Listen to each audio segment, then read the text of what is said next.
It said everything happens for a reason, but maybe everything happens for a Reese's. Take noise-canceling headphones. Do they block hearing to heighten taste? That sound seems to show everything happens for a Reese's. This podcast is brought to you by Colgate Total. We take oral health as seriously as you take sports. That's why Colgate Total Active Prevention uses advanced technology to help prevent oral health problems like cavities and gingivitis before they start. It's clinically proven to provide 24-hour antibacterial protection with twice daily brushing after 4 weeks of use. So get a winning routine and prevent oral health problems before they start. Shop Colgate Total Active Prevention at a retailer near you. You know how they do best in show for like dogs where they like trot them out? And, like, they do it for like horses too? Oh, shit. Are you all right, Trip? We're good. You good? Taylor's gonna kill me.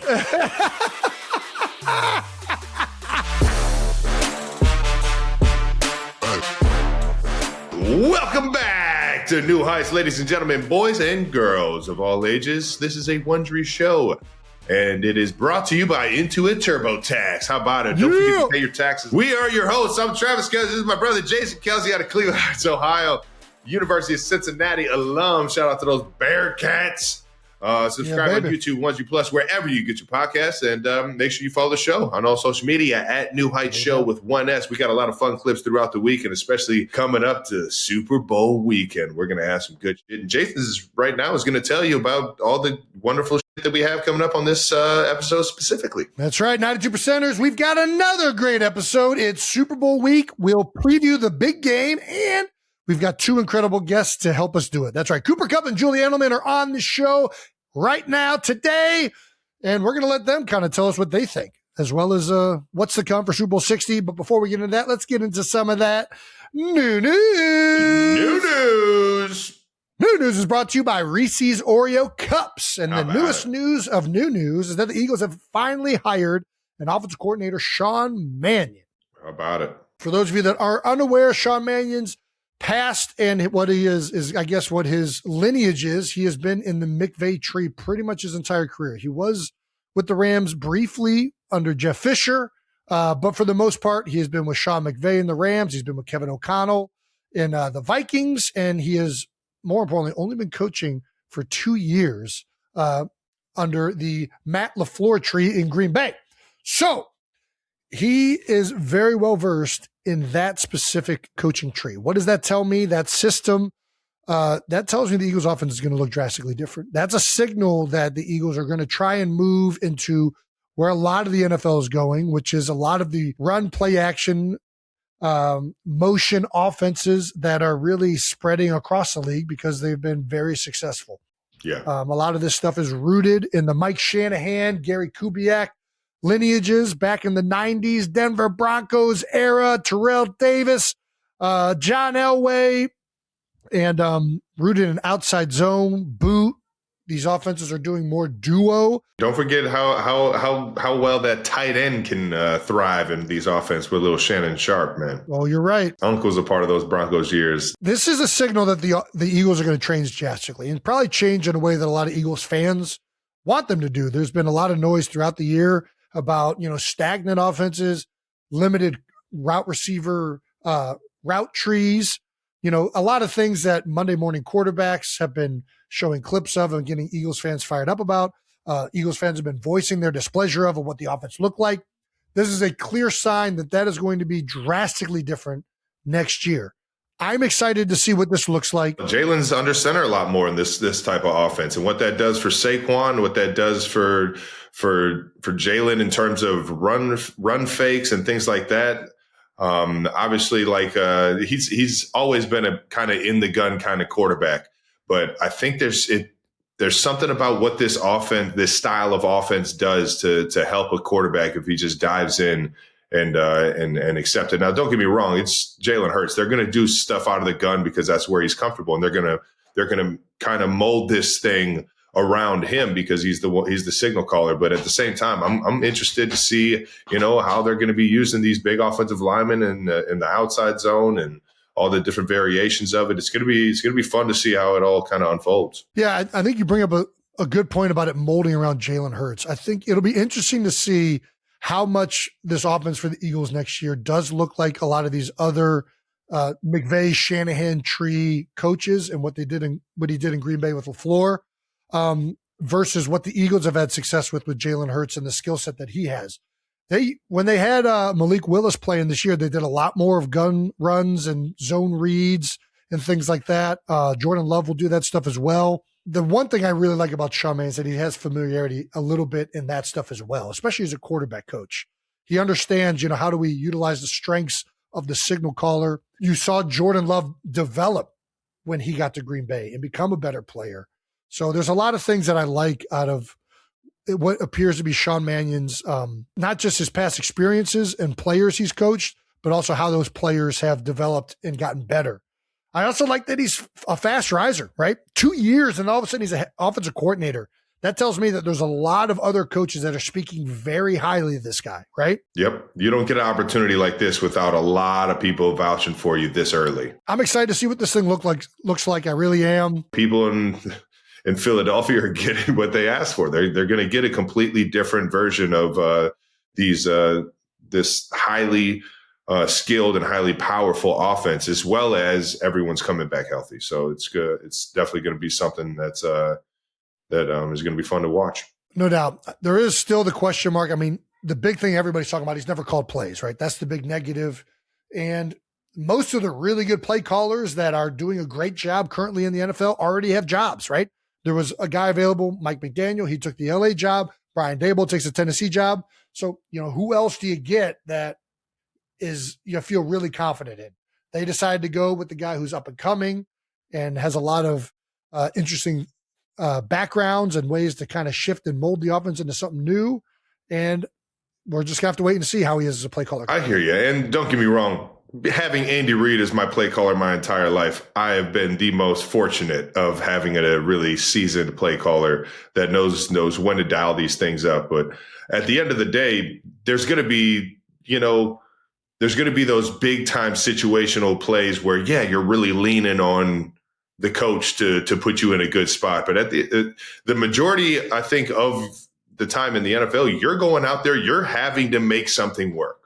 And so at the end, you have the players there, and it's just the accountability and making sure that it all meshes well and that the coaches are putting them in good positions. But at the end of the day, going out there and making those fucking plays is what's going to change the game. No doubt. And there's a question in here. What does he have to do to win over the Philly faithful? It's not complicated. You go out there and win games and you have a good offense. I mean, there's not an easy way to do it. I mean, sometimes you gotta kick the biggest. You got to go jail rules, right? When you go to jail, there's a lot of intimidating people. You don't know anything about jail, Jason. Well, I hear this, though. I hear this from people who've been to jail. I've heard it in movies, so it's got to have some truth. You go up to the biggest, baddest guy, and you start a fight, right? To set the tone that I'm not to be fucked with, right? So I think Sean Mannion needs to go to the biggest, baddest Philadelphia Eagles fans' house and just go and egg it. He's just got to egg their house, preemptively egg their house. Take the fight to them. Just start egging houses. Listen, we do have some film breakdown and video that we're going to be diving into from Sean Mannion and Green Bay and looking at, what this offense looks like. I think we've wanted to get into video breakdowns before. It's not the easiest to figure out virtually and with all the editing and whatnot, but we've tried to do something and we're only going to get better at it.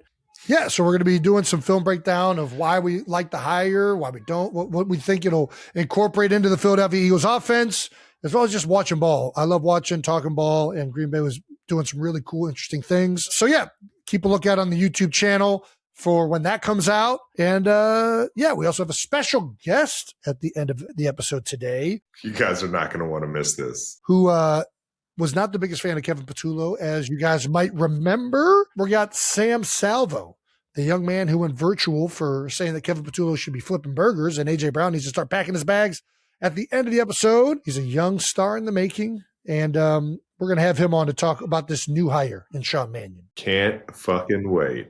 Travis is headed to Waste Management's Open Pro-Am. Yes, sir. Trev, you ever been there before? Have you played in it? So those of you that don't know what it is, it's the PGA tournament out in Arizona, out in Phoenix. The Waste Management Open is iconic. It's iconic for how much of a party it is all weekend. The infamous hole 16 par 3 is fucking electric. They create an entire arena around a par 3. It's done like no other hole in golf, and it's epic, man. I've always wanted to play in it. I've always wanted to, well, obviously play in the PGA, but I've always wanted to actually play the course while this grandstand is there, and it's pretty fucking cool that I'm getting the opportunity to. That's right. Well, famously in the past, the tournament has had to suspend alcohol sales because it is that wild, folks. Waste Management does not mess around.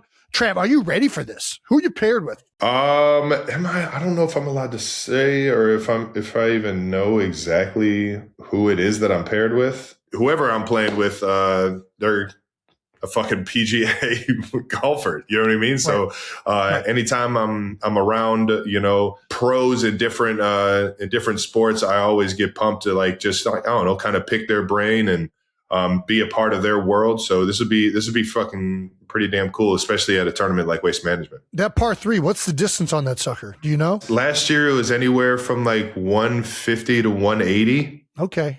So it's not like a crazy distance. I think they give people the excitement that somebody might jar this. It's not like the hardest green to hit. It's not like a 230 where you're trying to choose, or am I hitting a long iron or what am I doing here? Yeah. I can't fucking wait. I'm fucking pumped for this. I haven't swung a golf club in 3 weeks. This will be so much fun to just go out there and try not to hit one off of the fucking nozzle and smoke somebody in the stands, which would also be hilarious.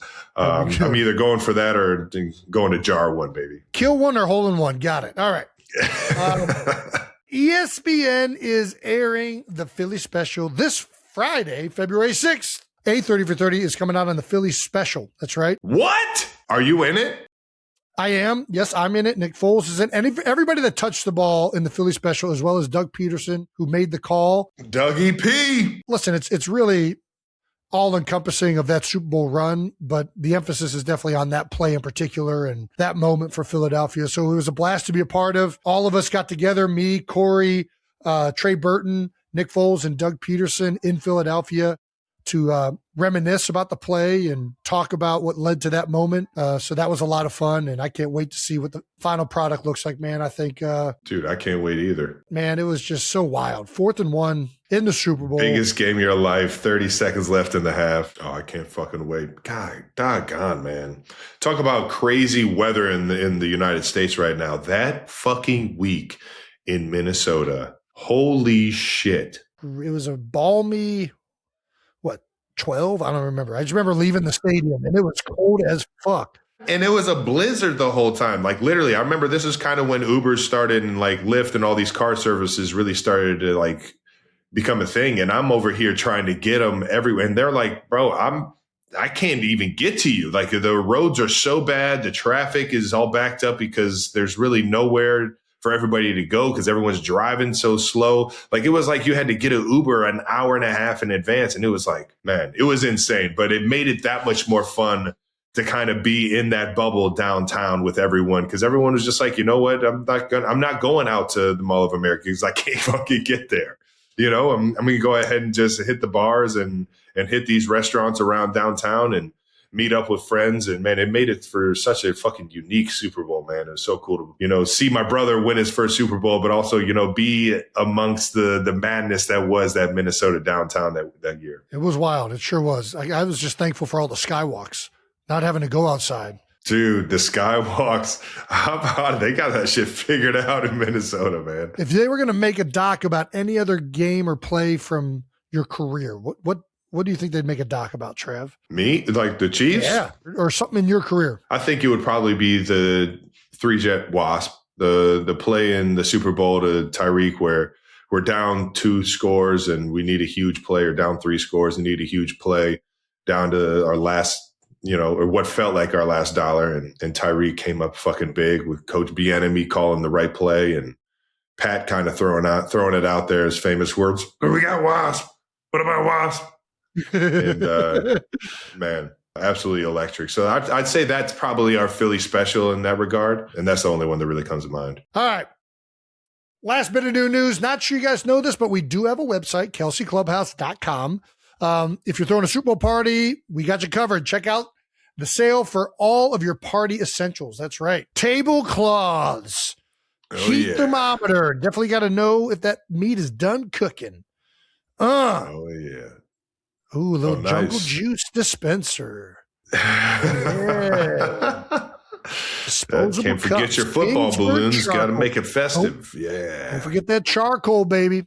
The X's and O's plates. Make it football centric. Live it up. I mean, this is the time of year, man. This is basically a national holiday, Super Bowl time. Dude, I don't know whose Super Bowl party it was. I don't even know whose house we were at. I just remember mom and dad taking us to a Super Bowl party, and it was the year that the Titans played the Rams in the Super Bowl, and it came down to that last play. Yeah, do you remember this? The greatest show? I don't fucking know, but I remember it like it was yesterday. The whole house they were all cheering for the Rams for sure. It was a St. Louis house because the entire I just remember Kurt Warner memorabilia being everywhere, and all the cups and everything were St. Louis. All the napkins were St. Louis. And it's just something about that as a kid, man. It's just implemented in my fucking brain. All right. Now, once again, that's new news brought to you by Reese's Oreo Cups. Let's keep this thing moving into a little bit of Super Bowl bold topics. That's right. It's the big game this Sunday, and we got some big things to talk about. First thing is that bold topics is brought to you by Xfinity. That's right. Baby. This week, we're bringing some friends on to talk about this big game. And as always, we have our notorious introductioneer. I just made up a word. You guys know what I'm talking about. Jason. Auctioneer, but introductioneer. I see what you did there. Yeah. Jason. Either way, we got some awesome guests. Let's get to the first one right now. Here to represent the New England Patriots, he is the host of Games with Names and Dudes on Dudes podcast, a 7th-round pick out of Kent State, 3-time Super Bowl champion and Super Bowl MVP. 92% is please welcome back to the show for his second appearance, Mr. Julian Edelman. Edelnut himself. He's back. How you guys doing? Thanks for having me. Doing great, man. It's Super Bowl weekend. No job January over here, man. Just enjoying some free time and watching some good ball on Sundays, man. Yeah, you're not used to that though. That's probably an uncomfortable feeling, huh? Yeah, you know the feeling, dude. You know the feeling. I get it.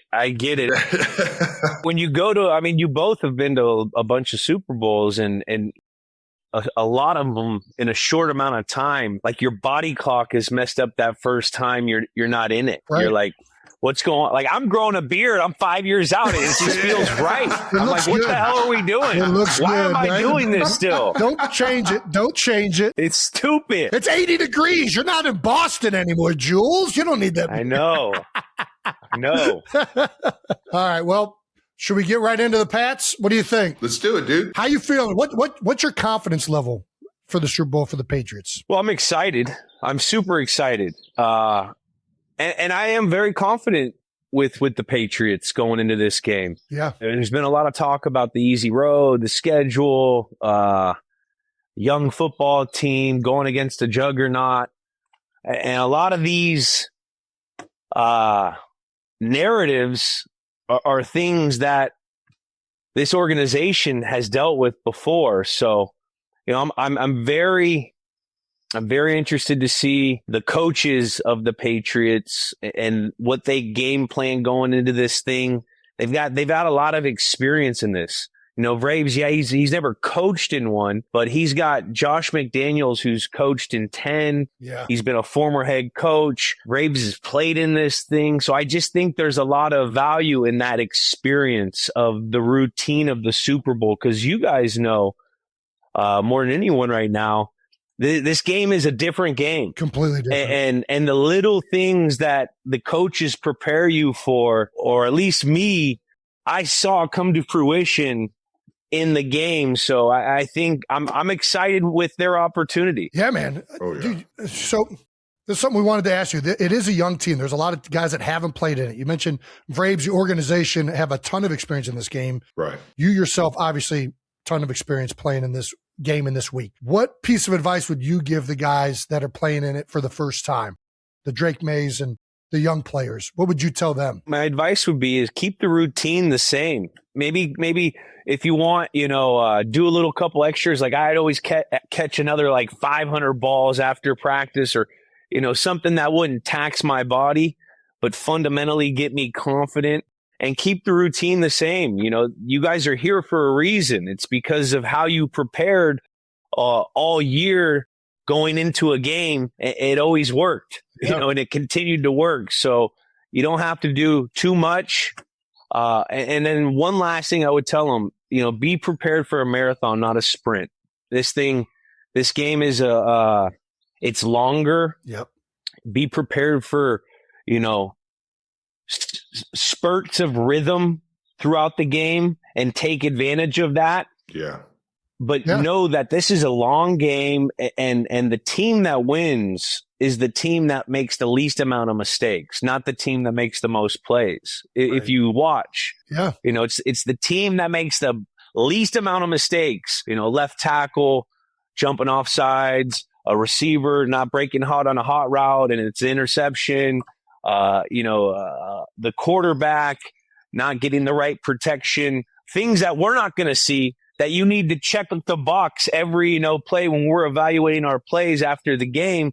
Like, just don't have those negative plays. Yeah. The team that has the least amount of those wins. Yeah. Dude, it's crazy you say that, because a lot of the times in these big games, especially early on, you feel like you got to be your greatest. You feel like you got to make that extra, that crazy one-handed catch when no one expects you to make the play.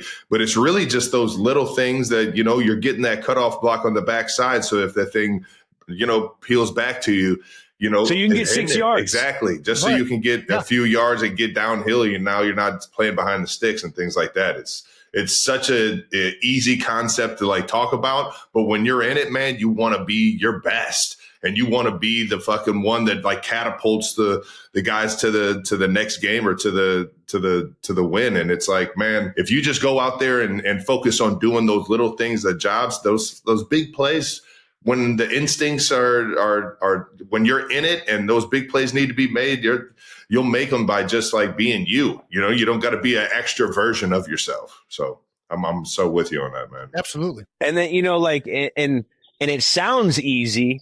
Oh, hey, just do it. But the distractions and the the pre game ceremonies and the 28-minute halftime. Yep. There's so many different variables that make it so much harder than a regular game. Yes. You know what I mean? So that lull, it's not going to be a sprint. This thing's not going to happen after, you stop, you hold the team 3 and out, you go and score. Oh, this game's over. No, this thing's going to be a marathon. They're always close, more than they're not. Right. Which they can get to not being close. They can be a blowout, but more than not, it's usually a close game. Have you talked to Vrabes at all? Yeah, I talked to Vrabes week 3 when they lost to this. Who'd they lose to? Was it the Raiders? Or no, it was the Saints maybe. I had the Hall of Fame induction. Vrabes came to the ceremony, and that was one of the last times they lost. But yeah, we talked a little bit. He kind of busted my balls, said I went a little long on my Hall of Fame speech, and told me, he goes, Jules, hey, just to give you a reminder, halftime, I know you're going to speak to the crowd and everything. Just remember, it's 12 minutes. All right, bud? It's 12 minutes in the regular season. What a guy. You missed him by 1 year, right? In terms of playing with him? I missed him by 1 year. He got signed to the Chiefs. I got drafted in.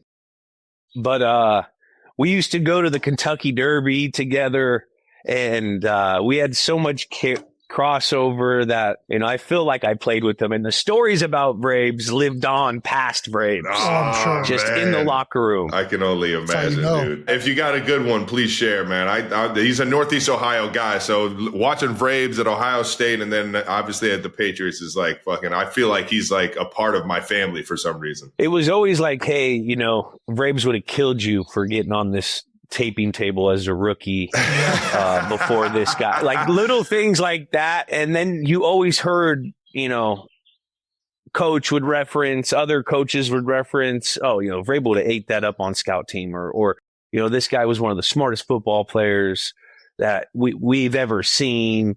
And when you're hearing that from, the coaches that we had that I think, are pretty dang good. Yeah. If they're going to carry a guy's name, he must have been doing something right. Yeah. Him and Rodney Harrison, they always talked about Rodney. They talked about a lot of those former guys, but, they always talked about Braves in a great fashion. And it's been really cool to see him. He's always been a stud, though. Like, it's not like, this is his first time doing good things. Right. He was great with Tennessee. He was, when he went to Ohio State as a younger coach, and he's done great things, anything he's done. So it's been really cool to see. Oh, yeah. I was going to ask you, what do you think has enabled him to have so much success so quickly in New England? Like, in 1 year to be in the Super Bowl, to turn it around from what it's been the last couple of years. I mean, it's fucking amazing. Like, truly. It is. I think it's a combination of things.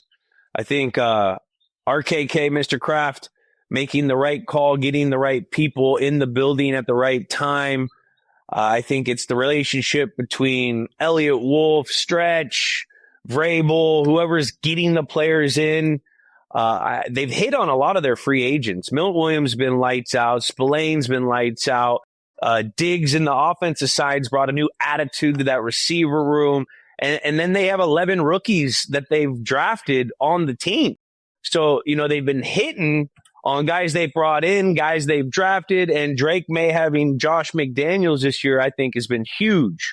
So I think it's a combination of like the perfect storm of things happening, and things can happen that quick in this league because, it's built on parity, and the crappiest team is not as crappy as you think in this league. Like, they're like 3 players, 5 players away, which can be hit in a draft or through free agency, however your team is built. So I think it's a combination of things. Love it. And Braves is a great coach, too, Shit. Oh, yeah. We got Cooper Kupp coming on here after you, brother, to represent the Seattle side. 2 of the best wide receivers ever to play in the Super Bowl, man. Cooper's coming back for his second run at it. You got anything you want to say to Cooper? Have any questions for him? Ask him. I've been making my French press coffee a little weird. Just ask him, what's the weight on how much I got to put in? Because he's a big coffee guy. He did his dodo thing over here once. He gave me a coffee machine. We know he's the Triple Crown winner. We know he's still balling in the Super Bowl, and he's still balling at a high level at a high age. But I just want to know about the coffee. How do I get my French press right? Dude, coffee is an underrated part about having success in the league, too. Whenever I get a young guy and he's not drinking coffee, I'm like, do you not like taking legal performance enhancers? Why the fuck would you not drink coffee? What are you doing, man? I didn't drink coffee until I got in the league. That's right. Then I started chewing. I started drinking coffee. I mean, how do you get through these meetings? That's right. People don't realize this is like, you have to go to school before you get to just play football. It's like you're in class all day long. Yeah. That's so absolutely. Fucking good. All right, we got to ask about the French press, man. I'm actually curious about this one. Is there anything you would say the Patriots win if they do X? They get the ball off Sam Darnold. Okay. Patriots win if they can get the ball off Sam Darnold and win that turnover margin. Yeah. I really think if you get it to a nitty-gritty game, you have Milton Williams in the middle, Barmore in the middle together, getting pressure in the middle of the pocket and getting a takeaway from that explosive offense. I think, and they got to take advantage of it. I think they have that's their best opportunity of winning. Because I think Seattle, if you look at them, they're a complementary football team. We've talked about all year, all phases, special teams, offense, defense. But when they've gotten to hairy, nitty-gritty games with teams, they've been able to beat them with all their units. I don't think they could do that with the Patriots. They're pretty dang good on all 3 units too. So I think when they get into a hairy game with a team that can nullify them on special teams and not give them an explosion play, or maybe hit them with the explosion play with Marcus Jones at punt return or kickoff.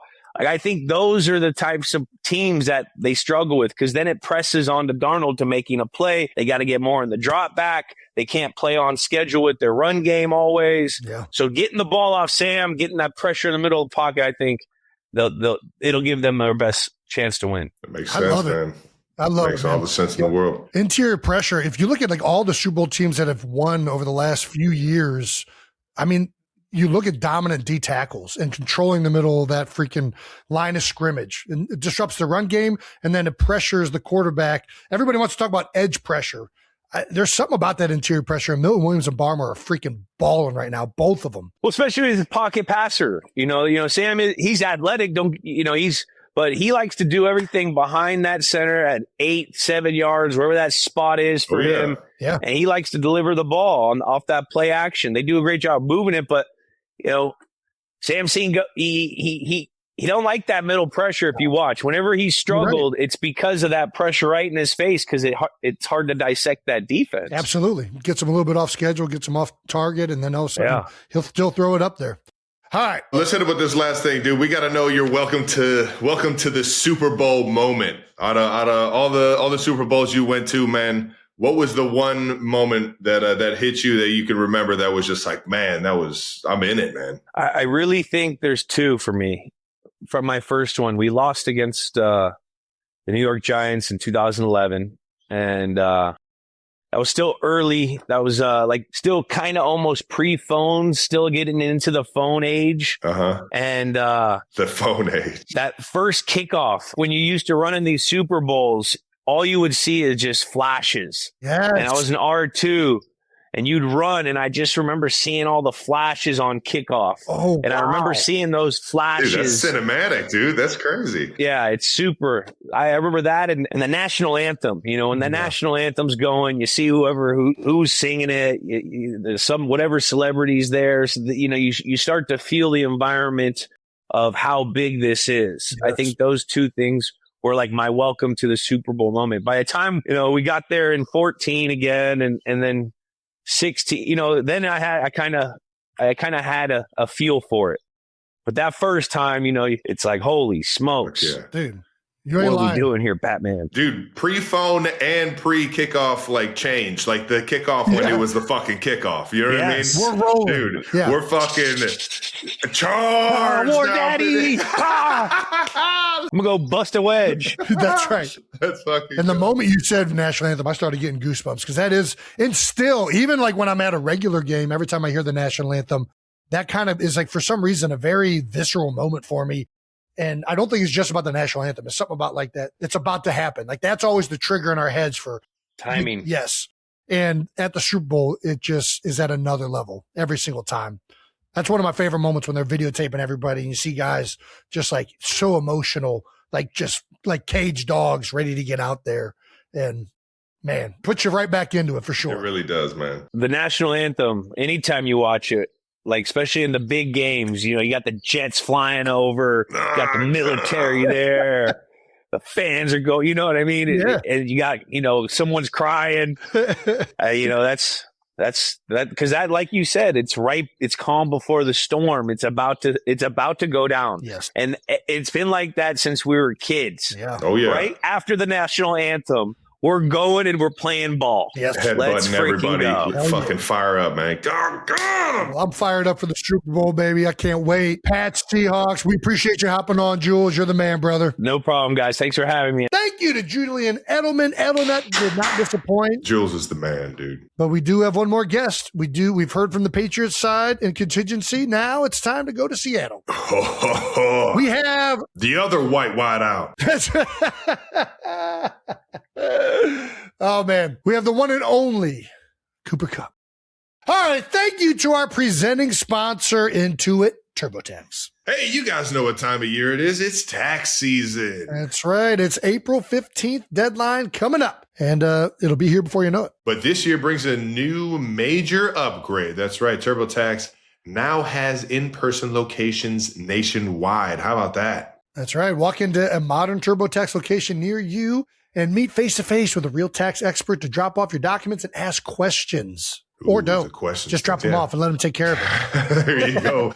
Once you meet with a full-service expert, they do your taxes for you, and you can track their progress right through the TurboTax app. And you can get real-time notifications as you go about your day while your expert reviews everything for you, so you know you're getting every dollar you deserve. There you go. All while you put that extra time that you're saving and energy towards what you actually enjoy, like playing golf or trying to dunk a basketball or just enjoying some sunshine. Head to TurboTax.com to find a store location near you and get matched with a TurboTax expert with real-time updates in the iOS app.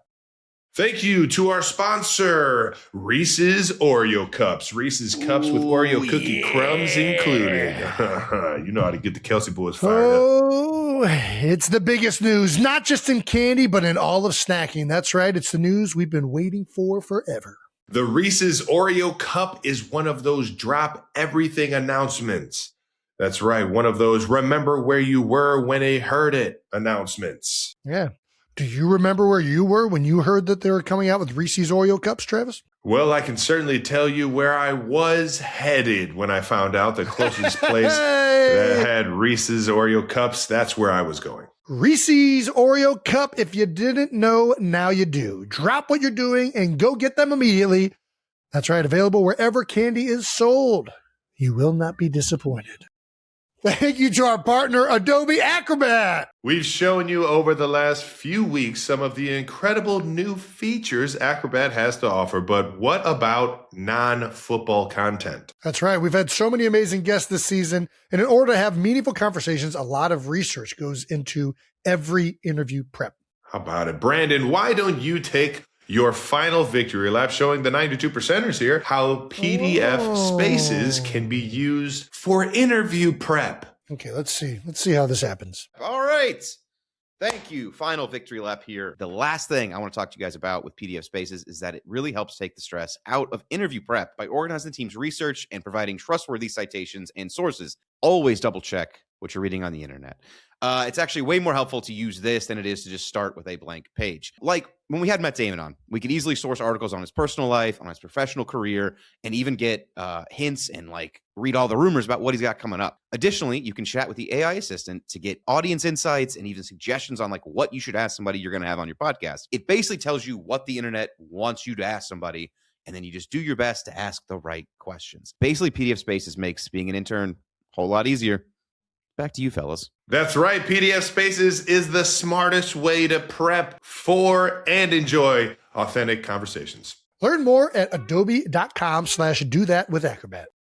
Here to represent the Seattle Seahawks, our guest is a 6'2" wide receiver from Eastern Washington University. He is a Pro Bowler, All-Pro, NFL Triple Crown winner, and 2021 NFL Offensive Player of the Year. He is a Super Bowl champion and Super Bowl 56 MVP.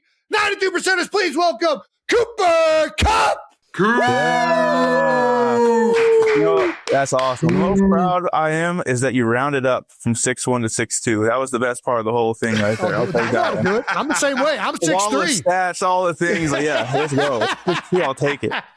A combine will get you, man. They go down to the eighth of an inch. It's not fair. I was 6'5" my whole life, and at the combine, I'm 6'4" and 7/8. I'm like, you motherfuckers couldn't give me one more eighth of an inch. You learn a lot at the combine, man. You learn a lot, even about yourself. Like, oh, I had no idea I was that short. That's crazy. I'm that slow. I thought I ran a 4.7. I didn't know I was running a. Hey, you're telling me. Yeah. Yeah, wanted to jump it off, man. Congrats on the year so far, man. NFC champs. You know how to do this thing, though, man. Obviously, you have literally the best run in playoff history at the wide receiver position, man, in terms of the stats and touchdowns and going out there and actually getting the fucking dub in the big game, man. How does it feel to get back to the Super Bowl? Yeah, it's pretty sweet. You just don't take these things for granted. I mean, we've all been lucky enough to be on parts of teams that get to the show and, you know, make it happen, get the chance to play in the big one. And I've also been we've all been part of really good teams where, like, man, the belief is that you're there. You're going through training camp. You're like, we're going to the Super Bowl. Like, we know the work. Like, we have everything it takes to get there, and you don't, and you fall short. And so to be in this place, to be able to, you know, week in, week out, find a way to get wins and get here, it's a special thing. How has it been with the new team? Obviously, you know, this is not a lot of people from the outside saw it coming. I'm sure you guys, seeing it from your perspective, had high expectations. What's the team camaraderie been like all year? You know, how has it been being in Seattle? It's been good. I mean, obviously it was a new experience coming over here with the new team and all that. But I mean, there was a belief early on, like you said, it was exactly what Mike McDonald said up there on that stage. We did not care. It was like this whole thing, like all the narratives, all this other stuff. It's like, no, we're just going about our business. We're going to handle our stuff. And it was that from day one, from OTAs on. It's like, man, we're just going to do what we do and get better and better and better. And it wasn't like this isn't one of those teams that I would have said day one, like, oh yeah, we got all the pieces together to go make this thing happen. It was truly like a slow build of like, hey, this is coming together and gelling, and the guys are coming together, the belief in one another, the camaraderie of the people, the energy of the locker room is special. You could feel the energy in the fucking preseason, Coop. I remember playing you guys in the preseason, dude, and I was sitting there on the sideline that second half watching my guys try and battle your guys is like kind of like second and third string guys, and I'm sitting there, I'm just like, this team has the fucking juice. Like, these guys love playing the game of football, and they do it together. And it wasn't just the starters. It wasn't just the guys after that. It was all the way through the end of the game, man. And when you see guys loving to play the game together like that, man, having that energy, having that excitement is the start of it. And then from there, you obviously have great coaches, great leaders. You got to talk to us about a guy named Sam Darnold. How fun has it been fucking seeing that guy grow into the Super Bowl quarterback that he is today? Ginger Cuz. I was waiting for it. He's been the man.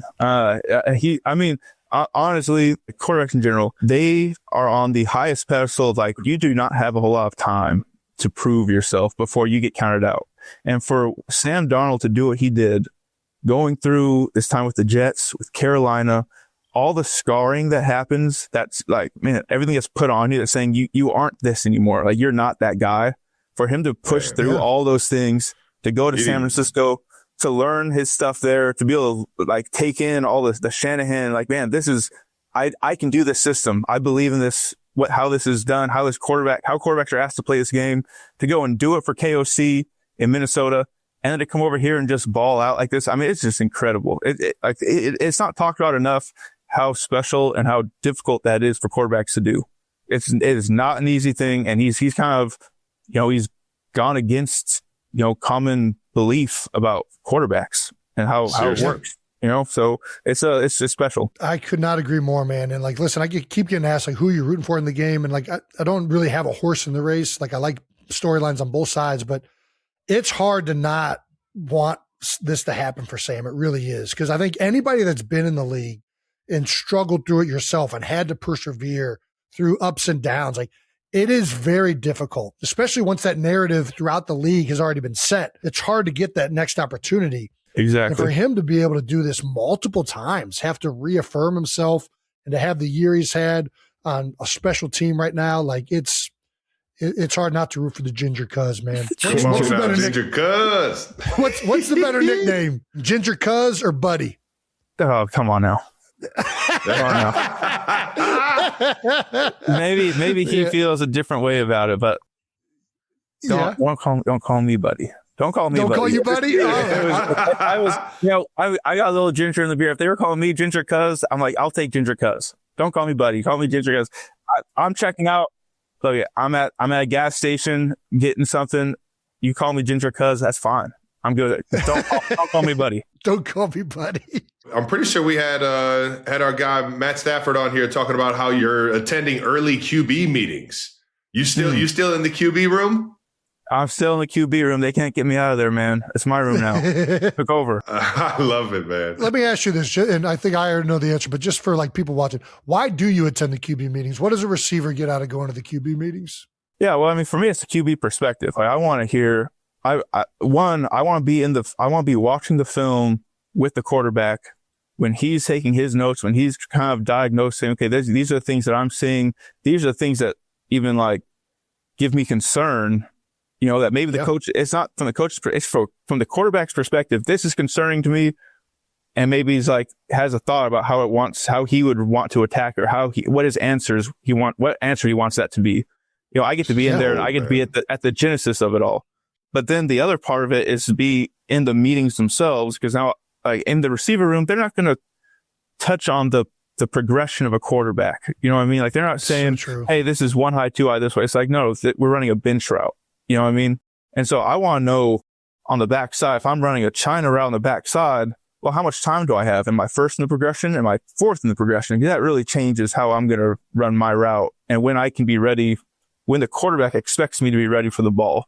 You know what I mean? I love this. Did you ever play a little quarterback? So my dad was a quarterback. Okay. So my dad was a quarterback in the NFL for a couple of years. He backed up. He was third string to Troy Aikman, and then Jason Garrett actually beat out my dad for the third spot with the Cowboys. So my dad, yes. So I learned receiver from my dad, a quarterback. You know, so like when I run a route, I wasn't getting told what to do as a receiver. I was getting told, no, you can't do that because the quarterback's not going to like that. You know what I mean? Yeah. So he was on me early. He was on me early about like sticking my foot in the ground. Like, no, you have to indicate. Your indicator's not good enough. Your sign language, man. You know what? That's it. So indicator. What's we're talking in code to this fucking fat boy? Yeah, I don't know shit about an indicator. What's this? I gotta use my body to communicate to the quarterback. Right? I want to he's gonna see me 20 yards away, and when I make a move or do something, I'm gonna do something that's indicating I'm breaking down and I'm going to be in the spot that you're expecting me to go, right? Because he's going to be letting the ball go when my back's to him. So he needs to know, like, man, hey, it's happening now. You know, I need to be able to put my foot in the ground when I'm breaking in or out and how I'm rolling. So I can't just you can't just ooze into like a deep out route. You got to put your foot in the ground and be like, I'm going now. You know what I mean? So he knows that it's moment. Coop, I think, and that's so good. That was a great way of describing it. I think what you do that's different from others is that you're giving those indicators to the quarterback, but you never give those indicators to the defense. And that's so hard because the defense is watching those indicators. And I do a whole lot of bullshit to make up for my speed.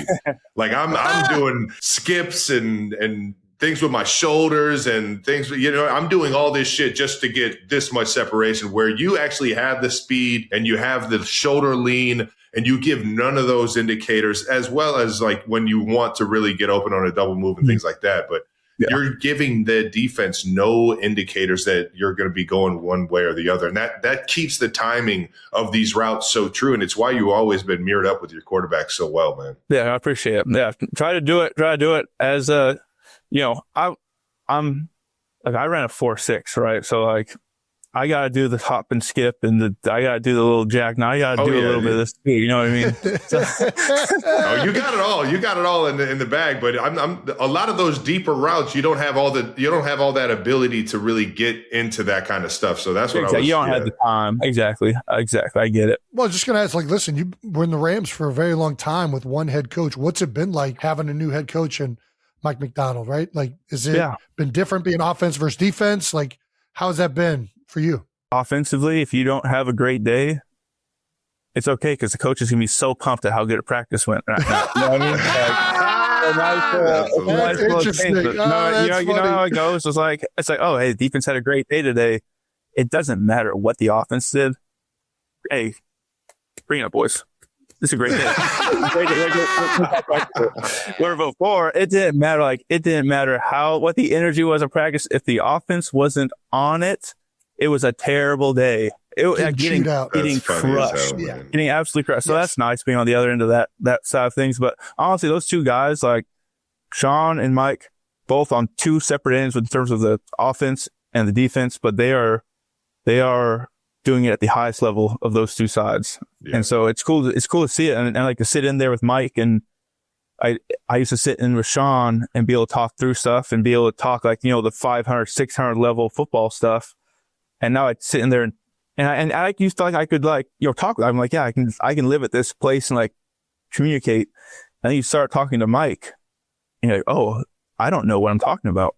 This defense, defense is a whole nother world that, maybe you think that you understand what you're doing offensively when you're attacking stuff, but there's a whole nother world out there that you don't understand and the depth of it, and I'm reminded of that over and over again as I play in this game.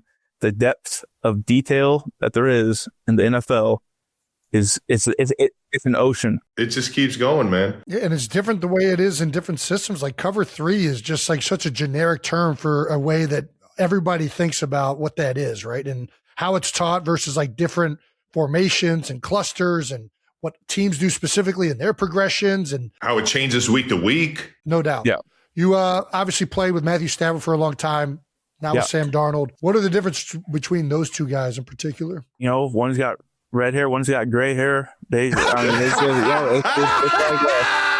it is great though, being like Matthew's thing when he comes in. It's like, oh, I've seen that. Like any look, oh, I saw that. 2012 week 4, like they brought that same pressure.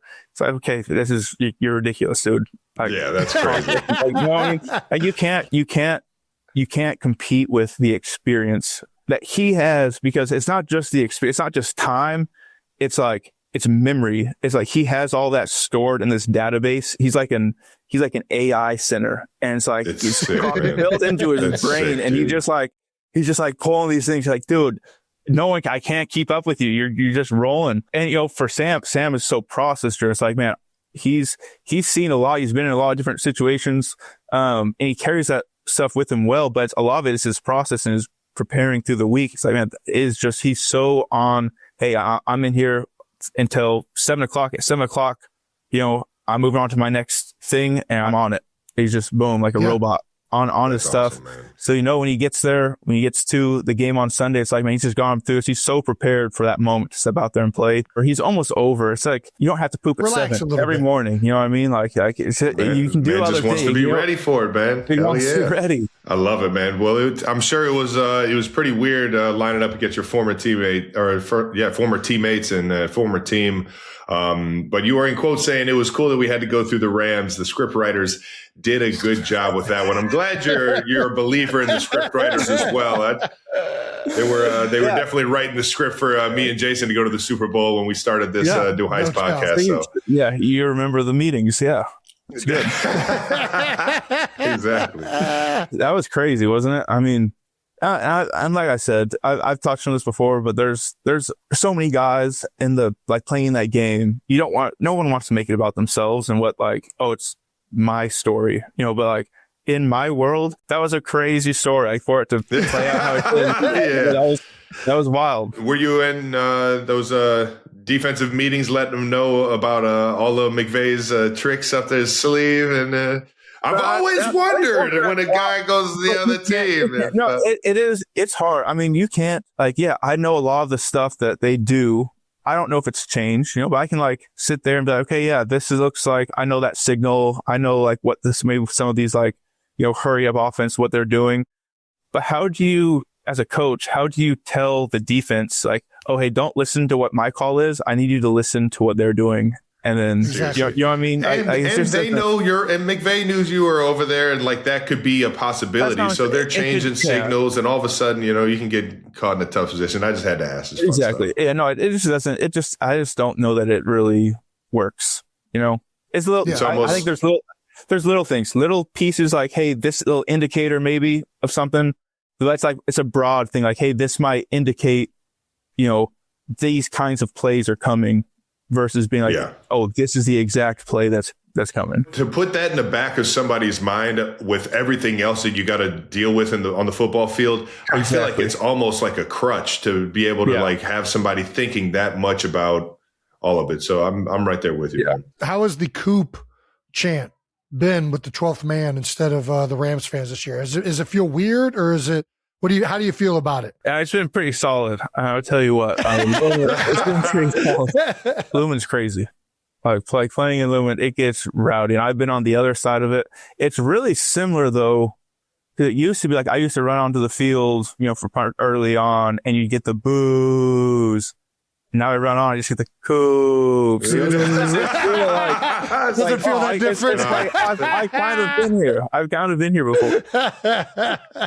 That's great. You got another unbelievable wide receiver in the wide receiver room with you in Seattle right now. JSN is absolutely taking this league by storm. I think he's right now, in terms of every single route he's running, pound for pound, one of the best fucking wide receivers I've ever seen play this damn game, man. He's so fun to watch, and he has that ability to just do it with ease, similar to how you are. He doesn't give a lot of indicators on the deeper routes, and he's always on time. And then his big play ability is through the fucking roof.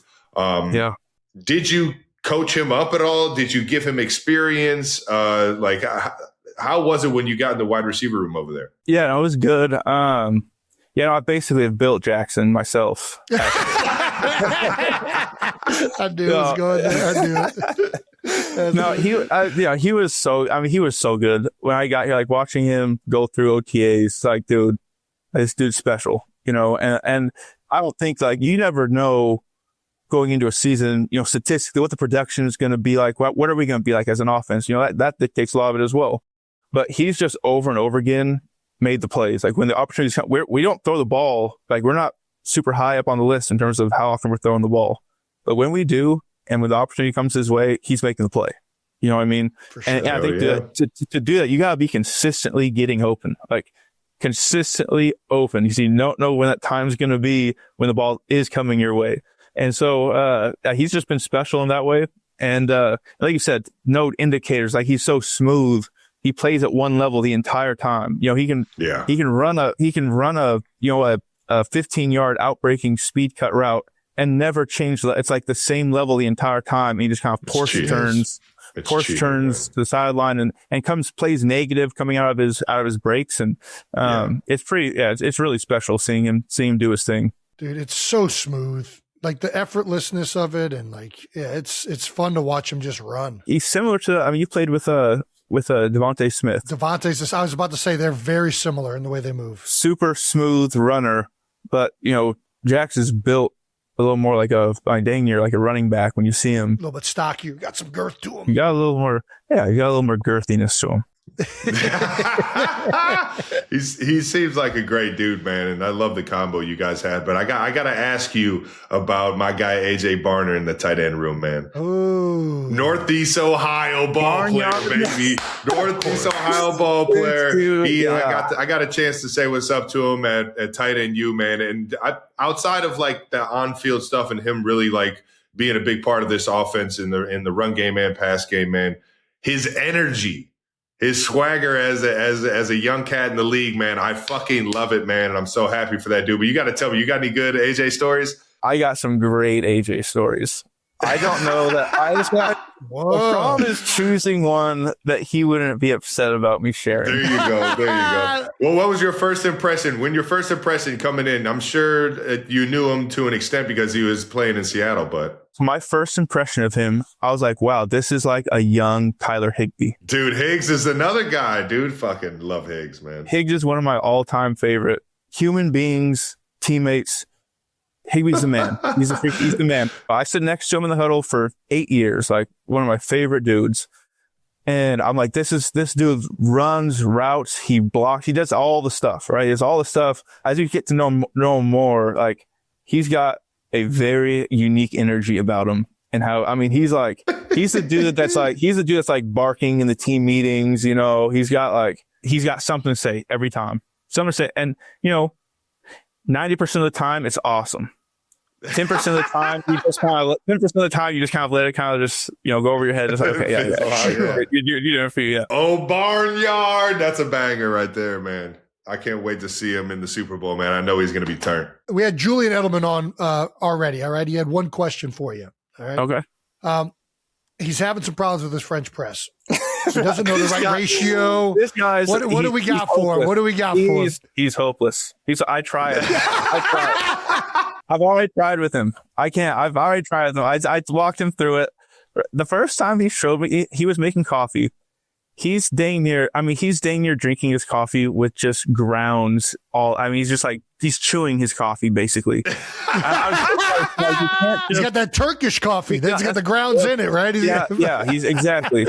He's drinking his coffee with a spoon. Listen, he's got, you have to measure things. You can't just like throw it together, right? It's ratios. You gotta have a feel. You gotta have a little bit of detail. And for Julian Edelman, one of the most detailed receivers to just like throw things together. Oh, it broke my heart. You wanted to see the attention to detail. He turned that shit off, man. Yeah. Slow yourself down, Julian. Slow yourself down. Make yourself a nice cup of Joe. Make it a nice little process. We'll be good. Well, time out. Hold on. I want to get the inside scoop though for myself though. What is the ratio? What is Coop doing with his coffee? Most French presses, the plunger won't go all the way to the bottom, right? So like the plunger will leave. Well, like, have you made French press before? Yeah. Yes, I have. Okay. So the French press won't plunge all the way to the bottom. So if you want to start, see where that spot is and just fill the grounds up to right where that is. Right where that okay. Most of them will be that'll be pretty accurate. So you want to start there and then you go there and you fill up your whole thing and you can press it. Wait 6 minutes or so. Make sure your grind's good. You want a nice coarse grind with French press. Don't want to be super, you don't want to be, you know what I mean? If you get too fine, you're going to have if you're going to over extract, you're going to have the grounds all coming up through that plunger. You don't want to do that. You don't want to make it make sense. Well, hold on. Make sense. Let's talk some more about this. What is French press the best method of brewing? Well, what beans do you have, right? Because there's people don't know this. There's certain coffee beans that are made for espresso. There's certain ones for drip. There's certain beans with their oil contents and things that like. Where are you getting your French press beans from? My French press beans, I honestly don't. I'm getting them from Dodo. Is where I'm getting them from. That's right. Dodo. There we go. You know it. I don't know if we were down in Guatemala. I don't know. I don't know. The Guatemala's a good one. We got some good ones from Guatemala. It would do a good French press. I've done French press. I've tried getting a Mocha Master. I've got an AeroPress. Grinders. I've tried the beans. I've not mastered the beans. I'm not jacking the beanstalk yet. Are you going to be in Santa Clara this week? Oh yeah, we're up there, baby. Come by. Perfect. Dude, can I show you the grinder I got? This will show you how this will show you how novice I am. I'm going to show you the grinder I bought. You're about to get this, dude. You're going to see the attention to detail of a Pro Bowl center. This dude is there. He was the one that broke out the directions as a kid for the Legos instead of just putting them together. Yeah, I hope that he just brings a hammer. He's been waiting to ask you this forever. Yeah, this is great. I hope he just brings a hammer and it's like, I used to just use this. I just hit the beans until they look good, and then just dump them into this cup. Coffee grinder. I want it to be on record. I fucking hate this goddamn industrial ass fucking coffee grinder. Kylie from the stairs. I need. This is that's great. how you know it's about to be a fucking hammer. I'm ready to save the day. Listen, you guys send me his address. I'm going to send him a whole setup. It's going to be so dude, easy. We're going to send you two addresses because I need this too. Yeah. You let me know, send me the address. I'm going to send you, it's going to do everything for you. You're going to be able to measure out what you need. It's going to grind them how you're supposed to have them. It's going to do it all right. Because people come over to our house all the time. And they're like, oh, this is so good. This is great. Like so much better than I make at my house. And it's like, yeah, because you're making it like a caveman. But you take this out of the wall? That's what the looks like something. What the fuck is that? That looks like an old Dell computer, dude. Yeah, what the fuck is that? I bought an industrial coffee grinder on accident. I thought I was getting a home one, and I got just the wrong model. That's crazy. That looks like something that, goodness gracious. If it's a gun safe, that thing's crazy. Dude, that's hilarious. That's the biggest coffee grinder I've ever seen in my life. When that thing showed up, Kylie was like, what in the fuck are you doing, Jason? The entire house just shakes in the morning. I'm turn that thing making on. coffee for the entire block. That's right. I was telling Trav, you guys tell me where to send it. I'm going to send you a whole setup. It's a whole coffee setup. It's going to look nice. Your wife's going to love it. It's going to set up on the counter. You're like, oh, this is good. This looks good. Perfect. It's going to make good coffee. I got you set up. Have you always been a coffee guy? When did you start getting on the coffee? Coffee's it's a performance enhancer in the league. Like if you don't drink coffee, you're doing yourself a disservice. Yeah, you're not trying if you're not drinking some coffee. You don't come in here if I don't see you walking around with a cup of coffee. I'm questioning your commitment to what we're doing. Exactly. When did you start it up though? Secretly, my mom would buy me coffee like early middle school. My dad hated it. No way. Oh, my dad. Wow. He's so Dude, mad. he's been in the game for a minute. I've been in the game for a while. Are you a sweetener or you like the taste of the beans? You don't want to mess with the beans. Blackity black. Just nice. Just you got to get the taste. You got to get the taste and go. What are you guys? I'm black all the way. I was about to say I'm black, and for some reason I don't really like espresso as much as I like actual coffee. I will do espresso. Like I don't discriminate, especially after like a nice dinner. Yeah. All in on the espresso. Espresso martini. Hey now. No, yeah. But there's something about like a a coffee that I just really enjoy. Yeah. The taste. It's just a drip coffee. It's a nice drip coffee. Yep. Yes. Dude, Yep. I'm right there with you. I'm straight up. I like the coffee straight, and then I like. I'll go back. We have like 6 flavors from a Kansas City roasting company that I'll go and get. I'll switch it up by the week. I'll go and get like a dark like roast, and then I'll go back and get like a nice hazelnut, and it'll like the taste of the beans will make it feel like I have like a sweetener in there or something, but it like kind of changes the notes. The beans themselves have flavor. Oh yeah, you know it, man. The way they roast it. Oh, it's the fucking best, man. Very interesting. We got one last question for you. Coop. All right. Do you have a welcome to the Super Bowl moment? You saying like, well, I can't believe that I'm playing in the Super Bowl, or like the one where you get hit really hard and you're like, oh, this is a Super Bowl. Either one you want to go with, yeah. Man, I don't know. I mean, because my first Super Bowl, I was on the sidelines. You know, I had a torn ACL in 2018 against when Julian Edelman won Super Bowl MVP. Yep, and so I think maybe this would be my welcome to Super Bowl moment. Standing on the sidelines and feeling the chaos on our sidelines when Bill Belichick decided we're going 6-1 the entire game, completely change your game plan, show something you've never done before, and just show up in the Super Bowl saying, this is what we're going to do. And we're going to do it every single snap. That was like, oh, this is a Super Bowl. Like this is a unique, like the guy that can sit there and make that decision. You know what I mean? It's insane to even think about. Belichick has been in the news a lot recently with everything, and regardless of any of that stuff, that was one of the most masterful, well done coaching jobs, to be honest with you. Like, and it wasn't just 6-1. He was like waiting for the headset to turn off so that Sean could check the play in, right? Mm-hmm. Oh, and then when it got checked, he would move it to something else. Yep. That game was wild to watch. It was crazy. He was doing, you've seen like the mic'd up where he was like, hey, where is he? Where is he? He's watching Sean. It's like, hey, we're going to show one thing. Mike clicks off at 15 seconds on the play clock, and it's like, boom, okay, now we're getting into what we're doing. Because we were so much at the line of scrimmage that year. Sean really calling things all the way up until the ball snapped, essentially.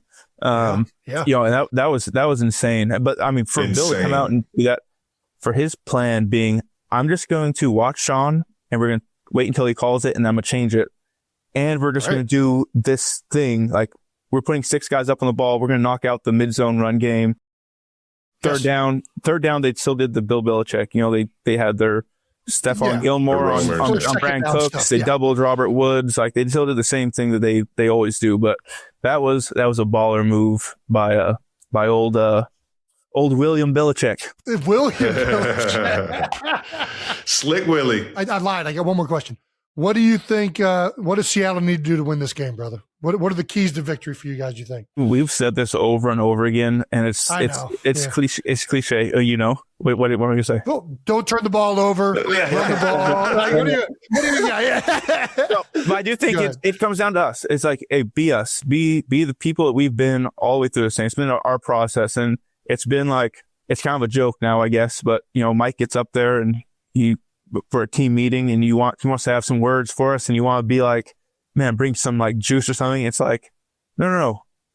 We're going to go out there and be us. Like, that's our thing. That is what we do. We go out there and we run through people's faces.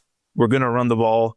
We're going to pass the ball. Our defense is going to run and hit. Like, this is what we do, and it's why we are in this position right now. And so we're not going to change that. We're going to go out there and do the things that we've done to get us to this place. And that's all you can do. That's all you can do anyways. So we can talk about it all we want, but they are who we thought they were. Exactly. Exactly. Coop, man, you're the fucking man. I can't wait to catch you out there and talk some French press, dog. But wishing you the best, man, and go out there and get you another one, brother. Thank you, guys. Appreciate it.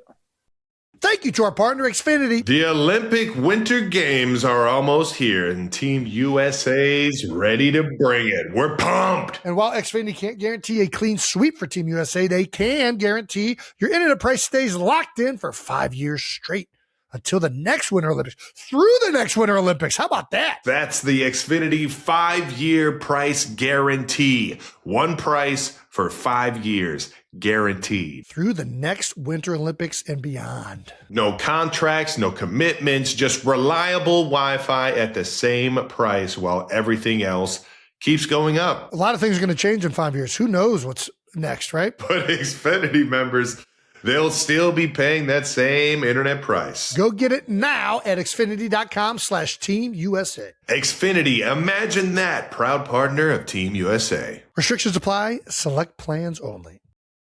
Thank you to our partner, Pepsi Zero Sugar. Pepsi's reviving their iconic Pepsi Paradox Challenge. It's the idea that when labels and bias disappear, cola drinkers prefer the taste of Pepsi. And we have an exclusive sneak peek for this campaign for the 92%ers. Let's take a look. This can be heavy.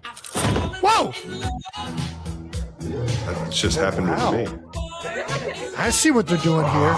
Pepsi and pizza. Mmm. Oh, this is epic.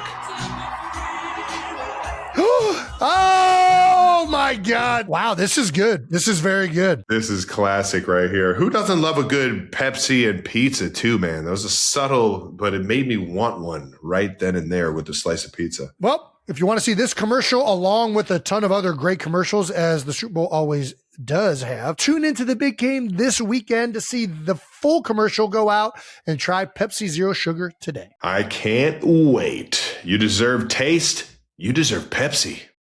Thank you to our sponsor, Allstate. Checking Allstate first could save you hundreds on car insurance. That's smart. You're right. Not checking if your phone is on silent before starting the podcast recording. Rookie move. Not smart. Yeah, sorry to everyone who heard my ringtone the other day. Sorry about that. Yeah, checking first is smart. So check Allstate first for a quote that could save you hundreds. You're in good hands with Allstate. Potential savings vary, subject to terms, conditions, and availability. Allstate, North American Insurance Company, and affiliates in Northbrook, Illinois. All righty, thank you to Cooper Kupp. Once again, that was Bold Topics brought to you by Infinity. Ooh, man, he was awesome. Dude, he's the best. I can't wait to learn about coffee. I feel a little bit more confident than you may, but at the same time, a French press is a different world. Yeah.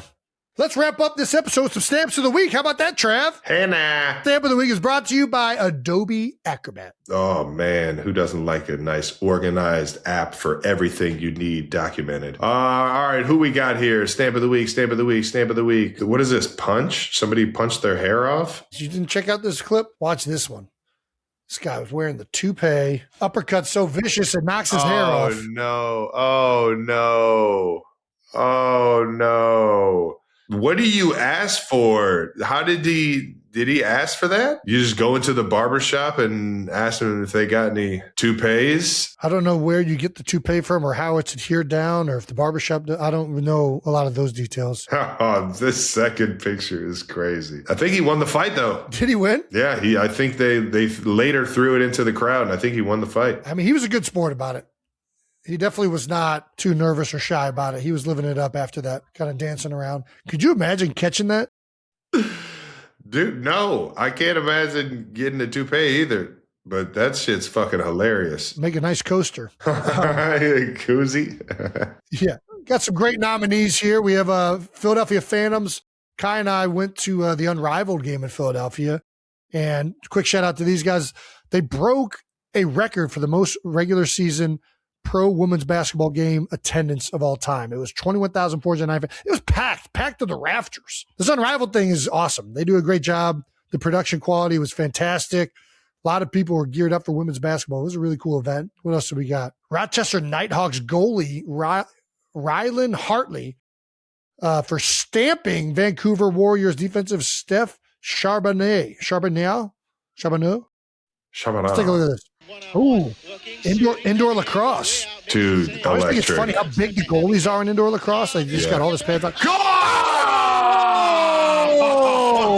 Oh, no. Oh, my gosh. Oh, that's is a defenseless receiver right there. That's what I That like to is what see. we Oh, call, yeah. yeah. And Oh, then the yeah. brawl afterwards. Come here.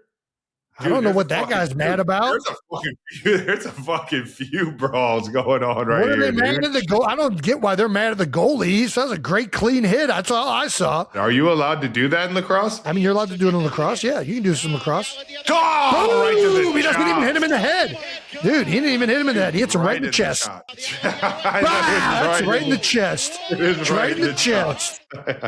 That is clean. I don't care what anybody says. Right over the chin. I love it. I'm here for it, dude. I'm here for it. You can't throw over the middle late, dude. That's hilarious, man. Electric. I'm about to go to some indoor lacrosse if that's what they got going in indoor lacrosse. Fuck yeah. We also got Iowa lineman Gennings Dunker for bringing the mullet back to the Senior Bowl. Did you see this freaking beauty? Check out this beauty. Pull this picture up. Somebody's going to get a fucking stud. I don't know if he's any good at playing football, man, but this dude. I mean, just look at it. The hair, the mustache, the knee braces. He does look like a Clydesdale. That's it's hilarious. Unbelievable. He's a majestic man right there. If you were going to design an offensive lineman in a laboratory, this is what he would look like. I mean, look at this guy. This is hilarious. How many beers a day do you think this guy drinks? I don't know. He's probably by the case. He doesn't even count him by the beer. Dude, this is giving me an idea, though. I don't think they should. You know how they do best in show for like dogs where they like trot them out? And, like, they do it for like horses too? Oh, shit. Are you all right, Trev? We're good. You good? Fuck. Taylor's going to kill me. The best in show got me. Best in show for the dogs. Like I think Dude, how best in show for the offensive line. Yeah. Just at have a the bunch of offensive combine. linemen treading their stuff out. The quarterback's walking them around on a leash and they fucking put them up on the table. You got a guy measuring their ass and their belly. We can't be putting guys on leashes, but I hear you. Fair enough. No leashes, but you get them up on the stage. You got a guy measuring they getting their stance, and they like see if their ass is in the right spot. I don't know, man. Just I think the this prance. would be an electric All I need competition. is the prance. Just prance around. I want to see how this guy prances. He's a prancer. It's like the what's at the county fair? They got like what is that called when you got like the best pig, the biggest pig at the show, like prize pig right there, won the whole county fair. What are those called? You know what I mean? I don't know. I get some help here. Somebody help Jason. You going like a stock show is what you want to do? Yeah, but like the prize pig. It's just. I don't know if this bit's going to end well for us. Did you guys know that he was also a Iowa Meat Day hay bale champion toss winner? I mean, this is all. I mean, between the name. Did we know? No, but it does it say it? Look at him! Look at him! Look at that guy! This should be at the combine. Dude, I'm telling you, we just need to create our own version of this. Offensive lineman. The New Heights offensive line combine? Yes. No, it's not a combine. You're misjudging this. This is not a combine. Okay, what is it? Jason, explain. What is it? It's just an offensive line beauty pageant contest, but it's not. It's called something different. I don't know. It's this guy cut the arms and legs off his shirts and shorts and just said, fuck it. I'm going to go throw the fuck out of this hay. I've never seen offensive linemen exude out of somebody's skin as much as I've seen. Even the fucking name. Jennings Dunker? Are you fucking kidding me? The fuck? We're moving that kid's draft stock way up just on this episode alone. I mean, it's just like a character in a movie. Like this isn't but it's real life. He's got the shoulder strap on to hold his AC joint in place. I mean, what the fuck are we looking? I really like this idea of an offensive lineman, essentially a beauty contest of offensive linemen. Yeah, I don't need to know how fast this guy runs. I want to see how smooth he runs. Just do a lap. I want to see how smooth he walks and prances. That's what I want to see. What's the elegance of this guy? Shout out to Dunker. Bald guys. How about this nominee? Since Robert Saleh has joined the Titans, he has made 5 additional coaching hires. The one caveat is that you must be bald. Look at this thing. He's got nothing but bald guys. I mean, I've seen all the hair go in Kansas City's office. I mean, dude, guys are dropping like flies, it's a stressful job. Job. I think it's stressful. It's just long hours, man. Long hours means you're not getting much sleep, which means, and also this could be by choice. The guys could just be like, you know what? I don't want to fucking deal with this goddamn hair. I'll tell you what, I'd hate to be in the stands on a sunny day between all the helmets and bald heads. That light is going to be reflecting. You're going to be blinding. Fuck. Jesus Christ. Ah, damn, we didn't put Vaseline baby oil on this shit? Jesus. All right, I'm giving I'm giving my stamp of the week to Dunker, just because I mean, how do you not give it to just such a beauty? Yeah.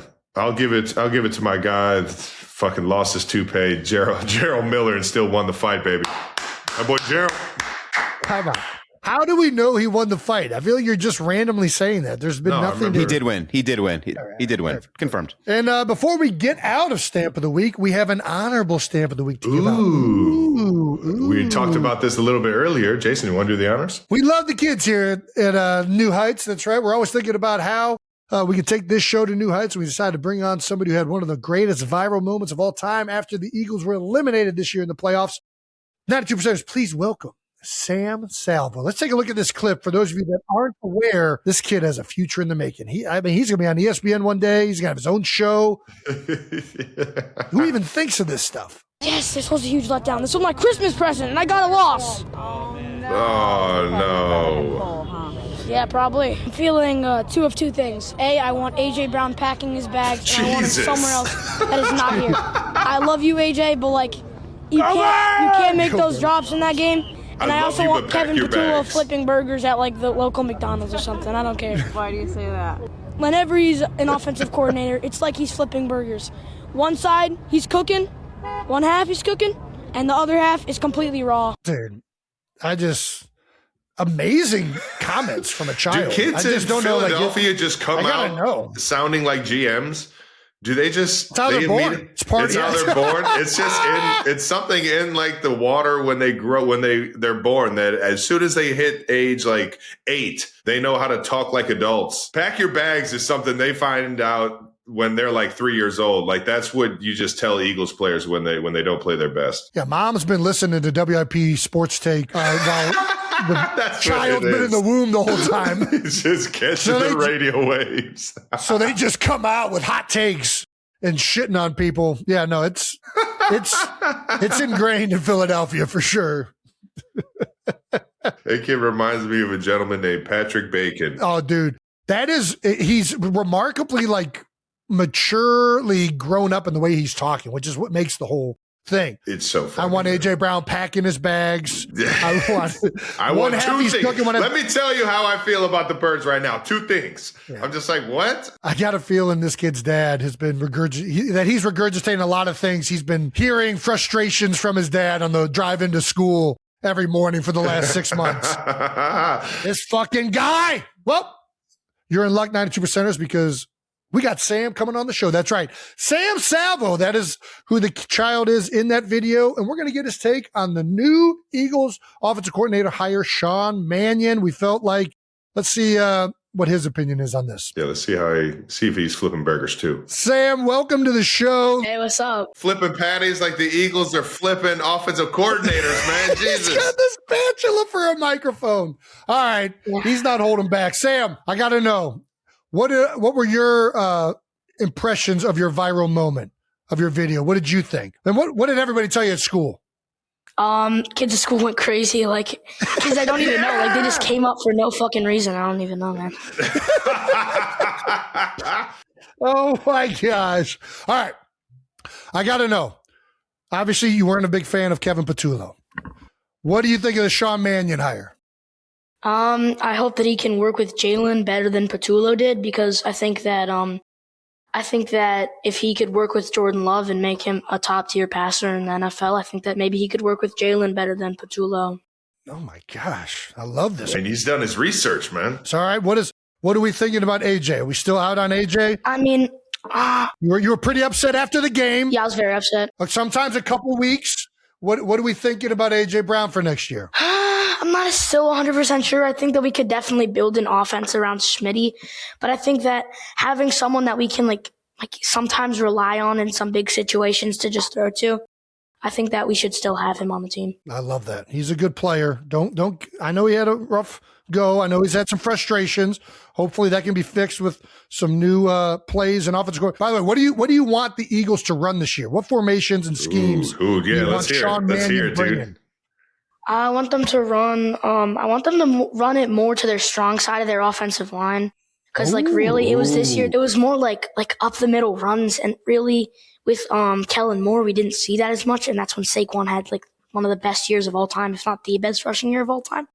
So honestly, I think that I would like if we could run more outside plays, and I think that if we could get Jalen a little bit more, like seeing the defense better and like recognizing sometimes, like because like on the last play of the game, it seemed like everyone was going to blitz. I was there, and like it seemed like everyone's going to come in like a house call blitz. So I mean, if it was a house call blitz, the Goddard play would have worked, but they backed up into zone and they batted it down. So man, you're out here watching film, dude. I love the commitment to the spatula. You're still talking into it like it's a microphone. Have you ever actually flipped the burger? Actually, I did last night. Actually. You did. There we go, baby. He's cooking. He's cooking. You get that thing nice and cooked. Was it well done? Was it medium? Was one side raw? Medium. Medium, nice. A nice medium burger. Or keep it juicy and cooked, baby. I like it, man. Well, I think it goes without saying, if football doesn't work out, you got a future in commentating, man. You are a natural at this. Yeah. You got the analyst work done really well. Outside zone, the Eagles are going to run a lot more of outside zone. Yeah, that's what Sean Mannion and the McVay system is rooted in, right? Yeah. Outside zone, boo. Yeah. They'll still go down the middle, but yeah, you're on top of it. I love it. Well educated, good takes with some flavor to it. I love it, man. That's typical Philadelphia. Do you listen to WIP? Sometimes, like when I'm in my grandpa's car. I knew it. Yeah, I knew it. I knew it. There it goes. I love it. He's a natural. He's a natural. WIP, man. Get him a segment this year, man. Once a week. See how the new OC's doing. Who's your favorite player on the Birds right now? Who do you like? That's a tough question because I really like Cooper DeJean. Coop, yep. Coop's got the juice. I probably gotta go with Jalen Carter. Jalen Carter, JC, baby. That's a bad man in the middle of that defense. That's a big old sunbuck right there, man. You ever seen him in person, dude? Nah. I wish. You don't want to. Yeah. You walk up on the guy that fucking big. Oh, yeah, dude. He'd be like twice my size. How much of what you were saying after the game is stuff that your dad's been yelling at you furiously for the past 6 months? Absolutely nothing, actually. None of it? I came up with pretty much every single word except the part that I want A.J. Brown packing his bags, because I wasn't sure 100% about that, but I'm 100%. I still burgers? want Patullo flipping burgers. No questions asked. He's sticking to it. He's Spoken sticking like to it. I love Birds it. fan, man. Appreciate you, Sam, dog. Thank you for the bit that you had on the Philly news. And also, man, thank you for jumping on, dog. We'll have to circle back and see. We got to get you back. Yeah, we're going to need repetitive updates. How do you feel about that, Sam? That'd be amazing. You guys are like my idols. Who's going to win the Super Bowl? Patriots all the way. Patriots all the way. Yep. I think that even though Drake May hasn't like played his best ball during the playoffs, I think that he's going to come up huge in this game. Okay. That's a hot take right there, Sam. I like his hot takes. Dog. He's very direct. He's very direct. The man knows what he wants. Sam, before we get out of here, you want to give anybody a shout out? Anybody in school? Any of the homies? Yeah. First thing, can I shout out all my friends at Table C at Wissahickon? Table C! Okay. And can I also shout out my friend Derek Sanders? Derek Sanders. Shout out to DC. Derek DS. DS, there you go. Yeah, my bad. What are you shouting out Derek Sanders? Is he just your friend? Yeah, he's my friend. And also, one more thing to say, we got merch now, so buy some merch. Buy some merch. There we go. Nice. Yeah. He's a natural. Get the plug in. He's a natural. Sam, well done, brother. You killed it. We'll have to follow up and catch you next year and see how the Birds are doing, man. Oh, absolutely, man. All right, dog. Enjoy it, You're the man, brother. Before you go, is Paul there? My dad, yeah. Hey, Dad! 1 sec. Sorry, my he's a little bit slow. He's slow? All right. Don't worry about it. Here you go. What's up, boys? What's up, Paul? What's going on, big guy? Has this kid always been like this? This kid's been wild since he came out of his mom's womb. Bro, this kid's crazy. We play in this touch football league down in Villanova, and he coaches the team. It's like all the kids. And I go in to play quarterback because whatever. And he's screaming from the sideline, "You're the biggest bum quarterback in this league." I'm like, "My man, you're supposed to be you're supposed to be coaching me. You're the 5th string quarterback on this team." I'm like, "Bro, don't tell me how bad I am." He gets a little nervous, but when you let him go, he's a funny cat. Oh, you can tell, man. He's a freaking firecracker, man. I love it.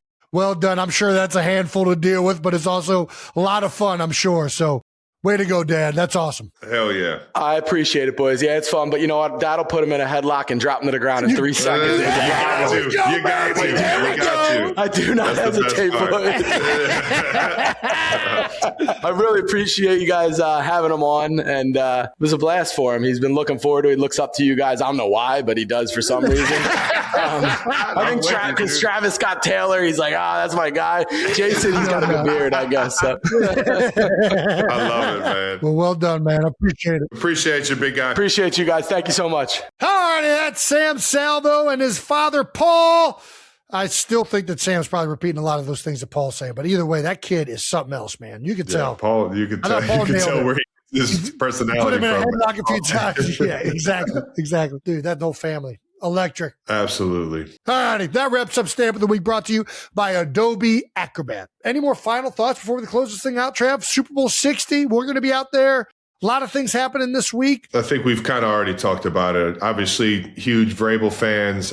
Drake May's got his opportunity to, implement himself into, Super Bowl stardom. And I just think it's going to be a great game because Julian came on here, talked about, how the Patriots and their coaching staff and they just have an ability to kind of control the pace of every game that they're in and then make the right decisions and the big plays when they need to be made on the offensive side. And that defense is good, man. And then on top of that, you got Seattle, who's got the juice. They got the energy. They got the excitement. They got the big play ability. They got the ability to grind it out in the run game. It's just it's going to be a fucking fun matchup, man. That defense flies around, and I'm sure they'll make Drake May's job a little bit harder than it's been. And I'm excited for a fucking great game, but I do think that Seattle's got what it takes to kind of come out on top on this one. I can't say I'm not here rooting for Sam Darnold, man. I love that story. I love who he is as a dude, how he stayed true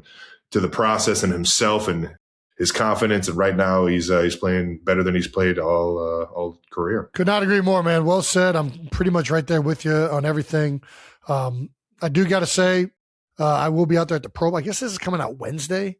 So I'm going to be at the Pro Bowl beforehand. It is wild how this whole week has turned into not even just the Super Bowl. Like there's all these events out there.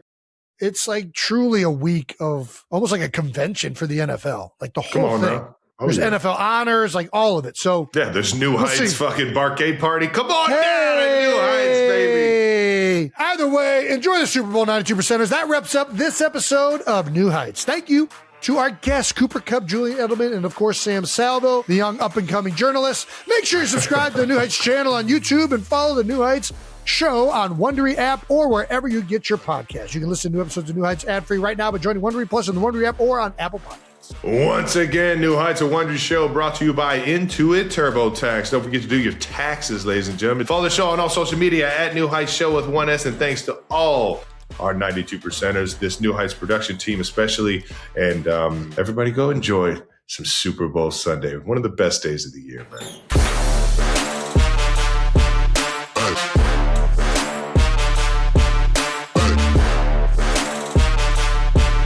Sam's going to be the king of Table C. Yeah. The Table C boys are going to love that. You have to fucking give them a chance to shout out the boys. Shout out your boys. Shout out your boys. Yeah. The Table C boys. Him and Derek Sanders are just going to run the third grade. Did you guys see me? Did you guys see me? They're getting kicked out of class, guaranteed. They're going to, swag, their confidence is going to be way too high. They're going to think they're fucking way too cool. Man, there is something electric about having kids on. Mr. Fansky, you're going to be flipping burgers.